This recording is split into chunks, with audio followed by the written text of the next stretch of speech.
कहानी की शुरुआत बादलों के ऊपर तैरते हुए एक बहुत बड़े और शानदार सेक्ट से होती है, जो 9 हेवेंस की सबसे ऊंची जगह पर बसा था। पूरा इलाका विशाल प्राचीन इमारतों से भरा हुआ था, जहां हर तरफ धुआं किसी जादुई कोहरे की तरह फैला था और गेट पर रहस्यमयी पक्षी पहरा दे रहे थे। तभी वहां के ओल्ड डाओ मास्टर ने ऐलान किया कि आज 9 लाइव सेलेस्टियल वेनरेबल अपनी साधना पूरी करके सेंट बनने जा रहे हैं। उन्होंने सबको बताया कि ये पूरे कबीले के लिए बड़े सौभाग्य की बात है, मानो 3 जन्मों की किस्मत एक साथ चमक गई हो। इसके बाद उन्होंने सबको किनारे हटकर 9 लाइव सेलेस्टियल वेनरेबल का स्वागत करने को कहा। जैसे ही बड़े गेट खुले, असली तमाशा तो तब शुरू हुआ। एक आदमी चेहरे पर शांत मुस्कान लिए बाहर आया। उसने काले और लाल रंग के कपड़े पहने थे और उसके माथे पर एक लाल निशान चमक रहा था। यही हमारी कहानी का प्रोटैगनिस्ट यानी हीरो है। उसके पीछे 8 बेहद खूबसूरत जेड एम्प्रेसेस चल रही थीं। लंबा कद, पतली कमर और कमाल की खूबसूरती। वहां खड़े चेले उन्हें देखकर कानाफूसी करने लगे कि भाई, इनकी खूबसूरती तो जन्नत की अप्सराओं जैसी है। नीचे खड़े बाकी लोग तो दंग रह गए। एक ने पूछा, क्या 9 लाइव सेलेस्टियल वेनरेबल हमेशा से इतने दिखावेबाज थे? दूसरे ने हंसकर कहा, भाई की किस्मत लड़कियों के मामले में बड़ी जबरदस्त है। देखो तो, एक से एक टॉप लेवल की रानियां हैं। तभी एक बुजुर्ग ने सबको डांटते हुए कहा, गंभीर हो जाओ, ये नजारा दोबारा देखने को नहीं मिलेगा।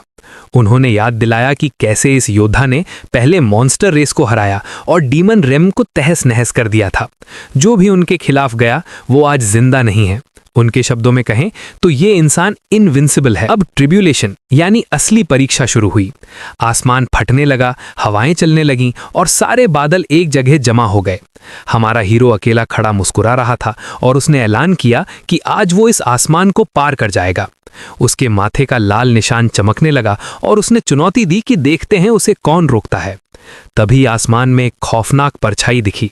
एक बूढ़ा आदमी हाथ में एक अजीब खजाना लिए एक विशाल ड्रैगन को कंट्रोल कर रहा था। भीड़ में से कोई चिल्लाया, ये तो एंशिएंट मॉडर्न सेलेस्टियल वेनरेबल हैं, सबसे खतरनाक परीक्षा। लेकिन हमारा हीरो घबराया नहीं। उसने बस एक स्माइल दी और चुनौती स्वीकार कर ली। उसके अंदर से एक शैतानी ताकत निकली और उसने उस बूढ़े आदमी पर हमला कर दिया। धमाका इतना जोरदार था कि नीचे खड़े लोगों को अपनी आंखें बंद करनी पड़ी। उसके पीछे उसकी वफादार साथिनें खड़ी थीं। 9 heaven sword made in Chuling, vermilion bird empress Jiyeon, red rhombus empress Uhong Ling और बाकी 5 रानियां। चूलिंग धीरे से बोली कि उन्होंने इस पल का बहुत इंतजार किया है। तभी उस बूढ़े आदमी ने टाइम स्प्लिटिंग टेक्निक का इस्तेमाल किया और अपनी कई कॉपियां बना ली। लोग डर गए, क्योंकि अगर हीरो किसी भी एक टाइमलाइन में मारा गया तो उसका असर सब पर होगा और उसकी मौत पक्की थी। हीरो मुस्कुराया और बोला, मैं हर टाइम पीरियड में अजेय हूं। लेकिन उस बूढ़े ने एक चौंकाने वाला खुलासा किया। उसने कहा, मैंने तुम्हें हर टाइमलाइन में एक एक करके मार दिया है। हीरो सन्न रह गया। उस बूढ़े ने शांत आवाज में बताया कि भले ही तुम ताकतवर हो, लेकिन तुम्हें यिन यांग डाओ डिवॉरिंग गू का जहर दिया गया है और इसी वजह से मुझे मौका मिला। हीरो को यकीन नहीं हुआ। उसने सोचा, आखिर उसे धोखा किसने दिया? तभी उसने नीचे खड़ी अपनी रानियों की तरफ देखा। वो 8 रानियां अब शैतानी हंसी हंस रही थीं। उसका शक यकीन में बदल गया। ये जहर केवल तभी दिया जा सकता था जब कोई उनके बहुत करीब हो, यानी उसकी अपनी पत्नियों ने ही उसे धोखा दिया था। उनमें से एक रानी चिल्लाई, कैसी मोहब्बत, हम तो बरसों से तुम्हारे डर और पागलपन के साए में जी रहे थे।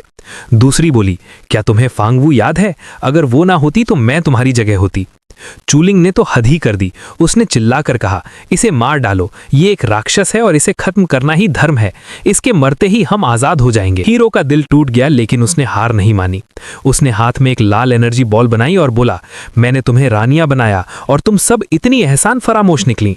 तभी उस बूढ़े ने मौका पाकर एक विशाल हमला किया और हीरो को जमीन पर पटक दिया।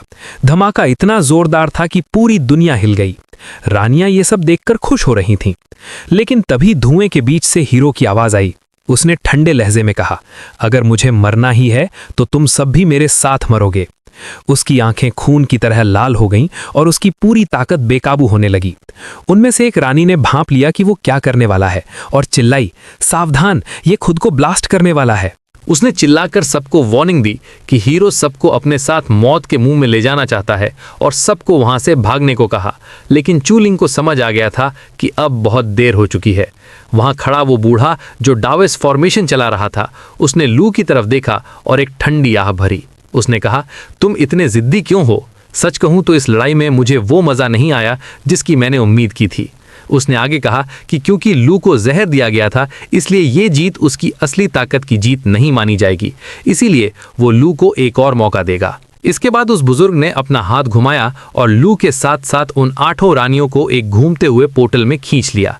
वो हंसते हुए बोला कि वो चाहता है कि ये रानियां एक बार फिर उसके साथ जाएं और उसे उम्मीद है कि लू इस नई टाइमलाइन में उसे निराश नहीं करेगा। तभी एंशिएंट मॉडर्न सेलेस्टियल वेनरेबल की space time reversal technique activate हुई और लू के साथ उन 8 रानियों की आत्माएं 50 साल पीछे अतीत में चली गईं। जैसे ही लू की आंखें खुली, वो फौरन आईने की तरफ भागा। वो अपने चेहरे को देखकर दंग रह गया। वो सच में वापस आ चुका था। तभी किसी ने दरवाजा खोला। वो चूलिंग थी, लेकिन ये वो ताकतवर तलवारबाज नहीं थी जो वो भविष्य में बनने वाली थी, बल्कि इस वक्त वो सिर्फ एक मामूली नौकरानी थी। टाइम ट्रैवल की वजह से उसका सिर चकरा रहा था। जैसे ही उसने लू को जिंदा देखा, वो संद रह गई और उसके मुंह से निकला राक्षस। लेकिन तुरंत ही उसने अपना मुंह बंद कर लिया। वो सोचने लगी कि क्या जो कुछ भी हुआ वो सिर्फ एक बुरा सपना था। लू उसे देखकर मुस्कुराया। उसे यकीन हो गया कि ये भी वापस आ चुकी है। उसने मन ही मन उस बूढ़े का शुक्रिया अदा किया जिसने उसे अपनी किस्मत दोबारा लिखने का मौका दिया। लू ने बड़े आराम से अपने जूते उतारे, जिसे देखकर चूलिंग कंफ्यूज हो गई कि आखिर ये कर क्या रहा है। वो अपनी कुर्सी पर बैठ गया और उसे हुक्म दिया, मेरे पैर धो। वो हिचकिचाई। लू ने सोचा कि वो चाहे तो भविष्य के धोखे का बदला लेने के लिए उसे अभी जान से मार सकता है, लेकिन मौत उसके लिए बहुत आसान सजा होगी। अभी वाली चूलिंग के मन में कोई पछतावा नहीं था, बस गुस्सा था। उसे अभी मारना बेकार था। इसके बजाय उसने तय किया कि वो उसे जिंदा रखेगा ताकि वो उसे खोने का गम और पछतावा खुद अपनी आंखों से देख सके। वो चुपचाप घुटनों के बल बैठी और उसके पैर धोने के लिए पानी ले आई। लू धीरे से मुस्कुराया और बोला, वो सपना नहीं था, हम सब अतीत में वापस आ गए हैं। ये सुनते ही चूलिंग की आंखें फटी की फटी रह गईं। उसने थरथराते हुए पूछा, आपके कहने का क्या मतलब है? क्या सच में ऐसा मुमकिन है? लू उसके करीब झुका और बोला, हाँ, एंशिएंट मॉडर्न सेलेस्टियल वेनरेबल की तकनीक ने हम सबको वापस भेज दिया है। उसे वो एक एक बात याद थी जो उसने धोखे वाले दिन कही थी। चूलिंग के माथे से पसीना टपकने लगा। वो सोच रही थी कि अब लू उसके साथ क्या करेगा। लू अपनी कुर्सी पर आराम से बैठ गया और एक टेढ़ी मुस्कान के साथ बोला, तुम्हें आज़ादी की भीख मांगना बहुत पसंद था ना?